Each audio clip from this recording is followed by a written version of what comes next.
tous, je m'appelle Hilda et je suis conseillère funéraire. Ça y est, nous sommes en 2022. J'espère que vous avez passé des fêtes de fin d'année comme vous le souhaitiez, comme vous le sentez. Et nous allons ouvrir ensemble une nouvelle année, donc un nouveau cycle. Oui, aujourd'hui, dans cette minute coquelicot, nous allons parler de renouveau, même si ça n'est pas facile d'en parler quand soi-même on est en deuil. Mais j'ai quelque chose aujourd'hui à vous proposer qui peut-être pourrait vous aider à prendre la résolution de vivre plus en paix, plus doucement cette année. Cette résolution, elle tient en ceci que vous avez vu, ce sont des boîtes et un petit carnet, mais pas n'importe lesquels. Ça vient en fait d'une expérience personnelle. Aujourd'hui, je vais vous parler un petit peu de moi. J'ai vécu plusieurs deuils et il se trouve que cette méthode m'a aidée.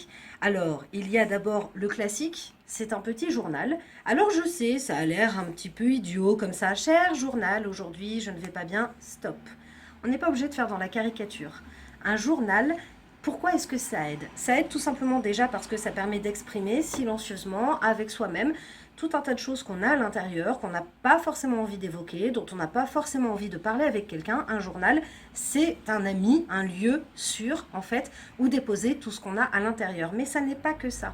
Un journal, ça vous aide aussi à voir le chemin que vous parcourez. Vous pouvez de temps en temps le rouvrir quand vous vous sentez plutôt bien. C'est quelque chose qu'il vaut mieux privilégier quand soi-même on se sent plutôt bien, pour voir en fait d'où on est parti, de quel état d'esprit on est parti, pour voir où on est arrivé. C'est aussi en ça qu'un journal peut être un ami.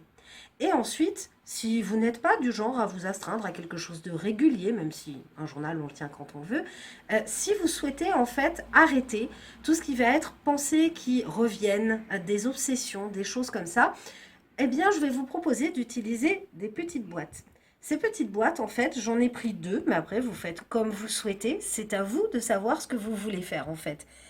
Dans ces petites boîtes, elles sont de 2 couleurs différentes. Dans la première, j'ai mis tout, en fait, ce qui me pesait. C'est-à-dire des pensées négatives, des regrets, des remords, des souvenirs qui ne sont pas forcément positifs. Je ne vais pas tout vous montrer, bien sûr, mais simplement, dans cette boîte, j'ai mis des petits papiers. Dans ces petits papiers, j'ai écrit à chaque fois une pensée, quelque chose qui me pesait beaucoup sur le cœur.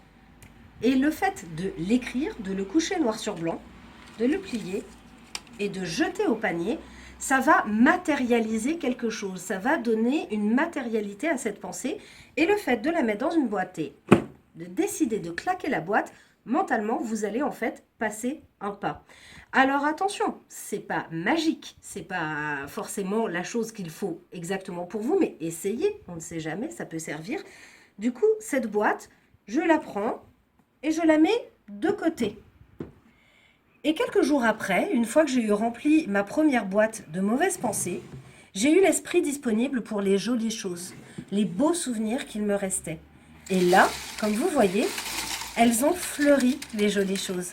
Et quand je me sens mal, je prends cette petite boîte, je prends ces petits papiers et je relis un souvenir. Et ça met du baume au cœur. C'est tout bête, mais c'est tout ce que vous avez en vous, à la fois de choses qui peuvent blesser et à la fois de choses qui peuvent vous ressourcer, qui se trouvent dans ces boîtes. Ensuite, vous en faites ce que vous voulez. Parce que vous êtes libre, parce que vous vous connaissez le mieux, parce que c'est vous qui savez ce qui vous correspond. Donc, les mauvaises pensées, si vous souhaitez, comme en plus on est en hiver et que c'est le temps des cheminées, si un jour vous voulez prendre ces mauvais souvenirs et un par un les jeter au feu, vous le faites. Si vous voulez les conserver, vous les conservez. Si vous voulez les reconsulter, vous y allez. La seule et simple chose, c'est de s'écouter.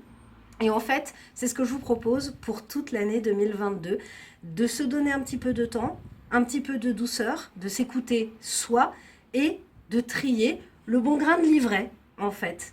Mettre un petit peu d'ordre, c'est déjà en mettre un petit peu dans la tête. Si vous souhaitez essayer cette méthode et m'en faire part, je serais ravie d'avoir vos retours. Encore une fois, je ne vous dis pas que c'est magique, ça a marché pour moi, c'est ce qui me correspondait.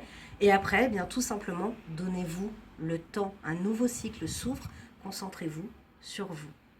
Voici, c'est tout pour aujourd'hui, mais restez à l'écoute car il y aura bientôt d'autres minutes coquelicots.